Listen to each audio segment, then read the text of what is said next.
Alright, I'm going to give y'all a little demonstration here of the grapple. I'll do it in an idle first. Make sure you don't hit the air conditioner ducting up there. Alright, so there's a rotate. That's at an idle. So it's full 360 degree rotate. And then spin it back that way. Then we got close and open. And we can run them at the same time.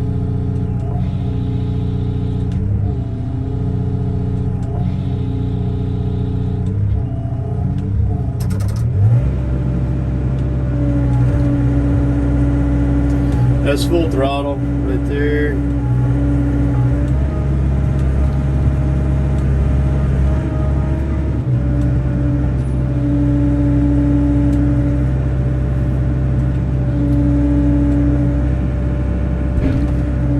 Alright, let me see here. I'm going to try to turn this thing where I don't sling oil every dang where. Let's see.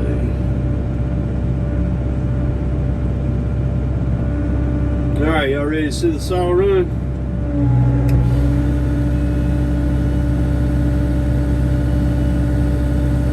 So I've got some more tuning I got to do on it. That's kind of like borderline where I'm at with it right now.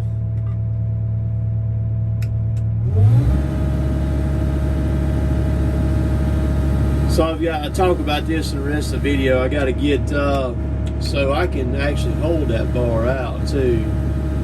Don't let it return, so I can stop it right there. I can stop it anywhere in that plane that I want to.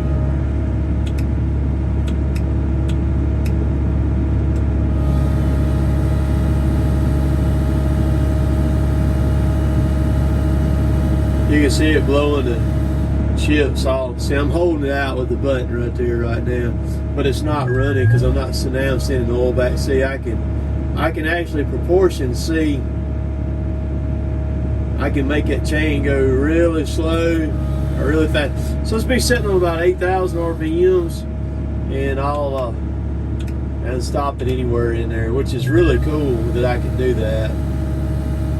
You see all the oil starting to form on the floor right there.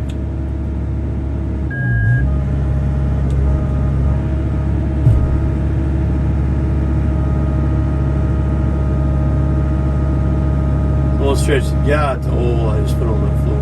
Good gracious. But it's all for the video, so that's okay. Yeah, I let that thing down a little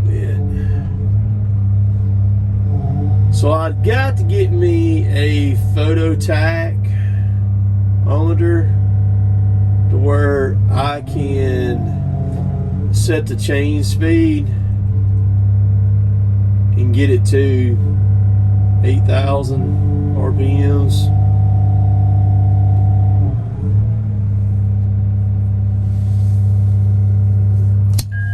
So there you go. Enjoy the rest of the video. We'll catch y'all later. Later, taters. So I didn't put out a video yesterday. We worked down here on this thing till about 8 o'clock last night, and then just working on, got the grapple working. People on Instagram seen it working. Did not have the saw working on it then. The saw is working now on it, and works very well. You can see all the sawdust on it. There's all the bar and chain oil that was slinging off of it there. This is a 404 pitch, 80 gauge. It's actually a harvester bar like what would go on a processor. Matter of fact, that is the exact same bar and chain that Kevin runs on our oldest processor, the John Deere with the 624C. That's the top and saw bar right there is what it is that it runs. When we got to a stopping point yesterday, these are the solenoids that work the auxiliaries, work the open and close and the grapple rotate. And they're all labeled here. You can see like this one is rotation counterclockwise, and it says A4 on it. And this may have bit us. We just assumed that like A4 meant, when it said A4, that you just come up here and you looked for A4 on here. But I think, I'm not 100% sure, but I don't think that that's electrical numbers, and they don't coincide with the hydraulic numbers on it, because on the grapple open and close was A1 and A2. This was A1 and A2 right there. And so we needed to port in on the auxiliary, and we thought it was this one, and it was not this one. This was not an auxiliary port. This is actually the auxiliary port that runs the grapple close. So you're going to tie in to there. So we had a T over here, and of course this line, this is a number 8 1/2 inch, and this is number 10 5/8. So I had a 1/2 inch line running right here too, and we ended up I had to have this T, and I had to change a fitting over there too. So I had to go from a 1 inch O-ring boss that was, one side was right, but the other side was a 1/2 inch JIC, male JIC, and I needed a 5/8 JIC. So today what I did was, this morning I went straight back to the hydraulic place, got this line made up in a 5/8, and got the 1 inch to 5/8 fitting over there. And so, which they didn't have the step up, they didn't have a 5/8. All they had, they could step it up, but that put the diameter at, the diameter inside of this hose right here in this connector is 450 thousandths. And when I mic'd that over there, it was at 390. And so I knew I had enough metal looking at it, so I bored it to about 452 thousandths is what I ended up boring it to make it where it would flow that internal diameter or what I needed for the flow to go to there.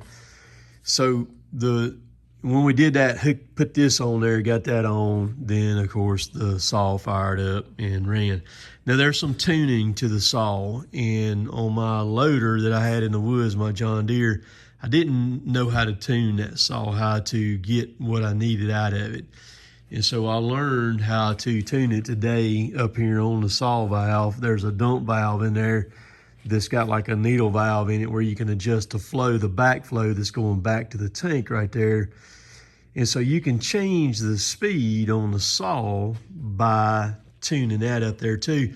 But it also changes as the flow changes. So depending on what you got the flow and the pressure set at, all that's going to kind of change. So you kind of got to figure out where you want to be on that, and then take you a photo tack and tune the chain speed to what you want to be at. And I think it's about, I have to look in the book to see for sure, but I think it's about 8,000 RPMs is where you want to be on a chain speed. So that stuff like that's very important, whether it's this right here or any other kind of piece of equipment, having things in spec and having it what I would call tuned right, because it makes the performance of it what it's supposed to be. And so you can have something that's, you may have spent a lot of money on, it's not tuned right, it may not perform the way that it really needs to perform. So got that stuff done. Now, this machine here, I am completely blown away by it. The machine is so impressive. You can actually take your functions in the computer on this thing, and you can take your buttons that are on the right joystick, and in the computer you can swap them to your left joystick. Not only can you do that, but once you swap them, or no matter where they're at, if you want this button to be on the right side, you can swap the buttons in the computer. You can change everything in this machine right there inside that computer. It is absolutely nuts. Russell and I tore the machine pretty much apart. We've been from one end to the other on it the last 2 days. And there's stuff on it that is just crazy. like there's a rubber block right here that these lines are in, and there's a slot for each one of these lines to set in. And you see it's got a nipple right there and right there. And when it sandwiches down, it ties down. Lo and behold, we had enough room to make holes in the rubber block for the case drain and for the saw pressure right there line to go through. The biggest thing that I seen on this thing that really, really amazed me, well, two. Like on the joystick boot right here, there's actually, the boot goes down over a giant ring, which all of them do. But this one has a ring on it that actually sandwiches that. There's 4 bolts here, and it sandwiches that. So you cannot pull this boot up. This is the only machine I've ever had that you couldn't just reach down and just snatch the boot up on it. It's that ring keeps it held down. But so that was one thing. The other thing is back here where the saw control valve is, the brains is right there for it. Right behind it is where all the pilot lines go through. Well, I was going to just run the wires down with the pilot lines. Normally the pilot lines just go through a hole in the floorboard, and it's just kind of a hole, and there's enough room in there. I mean, you know, you usually can stick your finger down there. Even my John Deere track loader was like that. You could move the lines around. You could see light down through there, you know, that was shining in from outside. This one here is not like that. That thing actually has 2 metal plates on each side of it that has 2 bolts on one side and 2 bolts on the other side. And there's another solid rubber block right there sitting in there. You take those bolts out. When you take those bolts out, that rubber block is in there. And every one of those pilot lines has a slot in that block that completely seals that line up where it goes through the floorboard. There is no room for nothing. You cannot stick anything down through there. You can't do nothing like that in there. The cab on this thing is completely sealed up. So what I did, there's 3 wires that come off of this thing. They're a 1/4 inch diameter a piece. What I did was I come right in front of the pilot lines right there, and I punched 3 1/4 inch diameter holes, and then fed those wires through that, and to where they fit in that, and they're still sealed in there. So that was one of the things like that are just, you don't see that often. And I was talking to Slade tonight, and I was telling him about that. And he didn't know that. He didn't know that you could change that much stuff in the computer like that. And so, I mean, you could set the machine for however you want to run or operate. I mean, the sky's the limit. I mean, you can put it in any kind of configuration that you want to put it in just by keystrokes in the computer up there. You know, working on it like we had to do was probably the best thing for me, because it made me have to really dig into the machine and get that done. And of course, you know, I'll say this, I've had 2 or 3 people that's kind of come at me saying, man, that's dumb. I wouldn't spend that much money on that. And that's just too much of a headache and just too much to do and everything. That's the reason why we all got options. You know, I say it a lot, different strokes for different folks. What works for you may not work for me. What works for me may not work for you. And I'll never down anybody for something that they're trying to do. I'll always be over there in their corner cheering them on. Let's get it. Let's get it. I'll get some video of it running. I still got some tidying up to do. Well, I have started on that tonight. I did a live feed with Tim R tonight. Me and him and Warren Causey were on there together on Forest Applications Training, doing that on YouTube, and I think it was on Instagram and Facebook too. And so before that, I had to put all this stuff back together right here. One thing I want to note too, so you've got on this joystick, you've got your toggle. That's going to be your rotator right there. And there's 2 buttons. There's a button right here, and there's a button right here. And there's a button right there. And it's like that on that joystick over there too. So on the inside button on that joystick works your pin grab. And it's a 3-process thing to make the pin grab work. So don't think you can just hit that button and it's going to drop your attachment. That's not going to happen. The outside button on that joystick on the top works your horn, blows your horn. And then this one right here, if I'm not mistaken, you can work the hammer on it too. Like if you're running a hammer, you can hit that and run the hammer, or you can run it off the toggle on top too. So on this one over here is a little bit different. These two buttons right here are open, so there's nothing on them. And then this trigger right here is open. I wanted to use this button for my saw here. When that red light comes on, it's working a relay in there, sending power back to the saw solenoid to run oil up there to the saw. Well, we thought, and I had said it in a video, I was pretty confident that it was either going to be this, where this was dead-headed for the joystick, or one of these two, or there's another one in the center right there in the middle. Thought that was going to be the deadheads for these buttons. So we looked, I talked to Taylor Equipment down there, and we got a wiring diagram, and it didn't show anything where those were. And we looked, we actually tested that thing. We put a fluke meter on it, trying to check continuity. The one over beside the tank, when you turn the key on, it gets hot. So it's got 12-volt power going to it. And then one of the other ones on the tank right there gets hot too. It's got hot wires in it. And we couldn't find anything. So I started looking, the wiring harness comes down, it's right in here. I started to kind of split it open. I was like, no, I told Russell, I said, I'm not going to do that. I said, I'm finna just go ahead. I said, I'll go ahead and take the joystick apart and look at it and see what's coming down.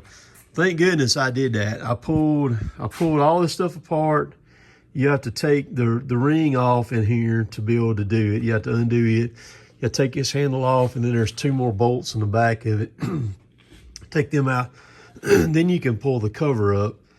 When I pulled the cover up, the wires came down right here, and they were all stubbed right in there. They were just sitting there with the connectors on them. And the two of them, this one and the inside button, both had like, I can't think of the name of the connectors, but they're the normal automotive connectors. My brain's shot right now. I can't even think. Dortch connectors is what they are. That, or correct me if I'm wrong, I think that's what they're called. They were sitting right there. Well, there was two more wires here that just had like plug-ins on them, like you could splice and plug into them. Lo and behold, when we hit this right here and checked the continuity, it was those two that were loose right there. And so that's what we tied into, was this switch here, and got it where it runs the saw controller right there. It's really simple the way this thing works. I'll just kind of do a brief walkthrough on it, on how it works. So you hold the button down on the closed side of the grapple, and what it does is it's charging this, closing the grapple.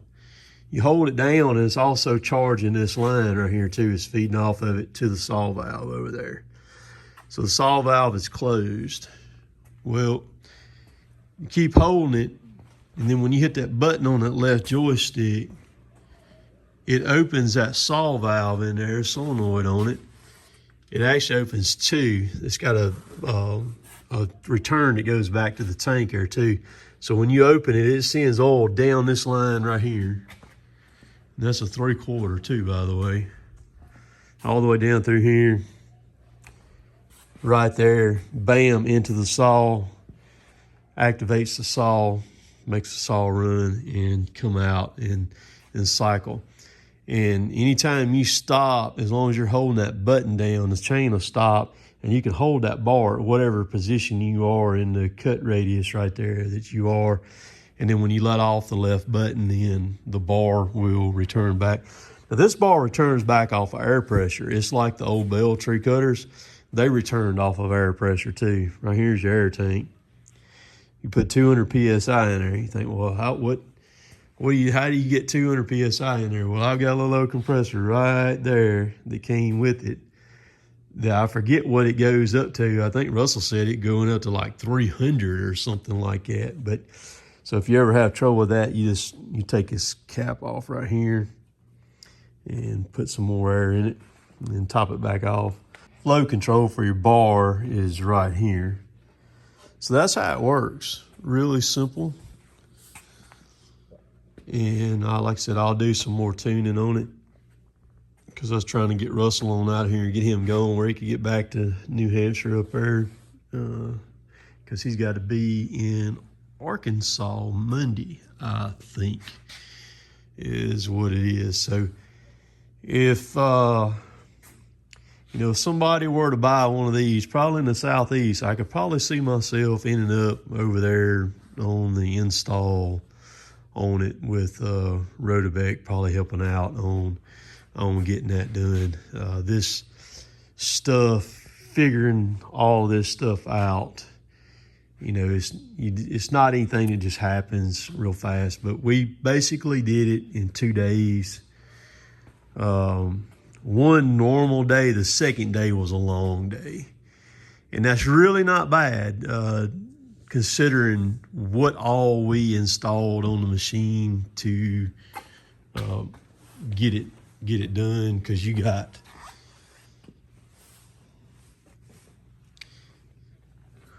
there's the saw valve right there. See, this is the line that goes to the saw. That's the pressure line, goes to it. And right here is your pressure line that comes off the port over there on the closed side. And then right below it is the return line that dumps back to the tank. So what did I do for a return in a case drain? I will show you. I put a bulkhead fitting in. I punched a hole in the top of the return filter base. Bulkhead fitting in with a T on it with the JIC on each side. And it has no seal on it right now. It is leaking a little bit. So what I'm gonna do is I'm gonna pull that thing out. I'm gonna take the lid back off of it and I'm gonna pull it back out. I got it clocked just right, so I'm gonna mark it so I get it clocked right back in the same position. And I'm gonna try first, I'm gonna try putting a bonded washer on it, underneath it, and that should seal it. If it don't, I can try to put an O-ring on a washer with an O-ring above the washer. Try that. If that don't do it, then what I will do is I will take this cover to Columbus Rubber and Gasket up there, and I will have them braze it to this cover right there is what I will do. And to do that, because the tank's pressurized, and so without a seal on it, it's just got a little bit. So it really surprised me. I figured it would have leaked a lot more than what it was doing up there. So that kind of surprised me. This is the wire right here is fused, tied it into on the battery isolator switch. So when you cut this off, all this is dead over here too. So this is the dead side. This side over here is the one that comes off the battery that stays hot all the time. But when you flip that right there, the machine is completely dead. We lost an hour and a half dealing with this right here, monkeying with that, because we were in the wrong port. And the way we confirmed this was the port that we need to be on. So you got pressure right here teed in. We took this one out, took that T out, screwed that one back down on there, and we moved it over here to this one. And then I got in the machine, I stuck a gauge on it. Had Kevin run me a gauge up here real quick for his Warthog. Stuck the gauge on it, and when I hit the button, it pressured up on the pilot. So then we confirmed then for sure that this is where we needed to be. But they didn't have this T today, Columbus Rubber. So I've got one being next day aired in, where you say, well, how you got one in here right now? So there's a hydraulic place up at Tupelo, Mississippi, and it's called Hydra something. I can't remember the name of it. I had Russell call. I was actually doing some other stuff this morning. When I found out this, I got a hold of Russell and I said, hey, I said, call up there at Tupelo real quick and just see if they've got that fitting. He called, he texted me back. He said, hey, they got 13 of them fittings. I was like, are you freaking kidding me? I said, I can run up there in a little bit. He said, hey, he said, I'm ready to go right now. He said, I'll run up there and grab it right now if you want me to. I said, take off, man. So he took off to Tupelo, and then I got back here and I went to swapping all this stuff back the way took the T that was over here, took it out, put the pressure port thing, put it back in place where it's supposed to be, and then started moving this stuff around, because you see this T stubs out far, so you got these long ones, these extended ones on top. And the reason why is because you got to have it like it, or you wouldn't have clearance on it. So they put the long one on top to step that line back to where you can get on it. So we was working on it yesterday, and Russell goes, he said, it ain't gonna work. And I said, what are you talking about? He said, I can't shut the hood over here. And I walked in here and looked, and I said, yeah. I said, it'll still work. I said, all we gotta do is swap this one for this one down here.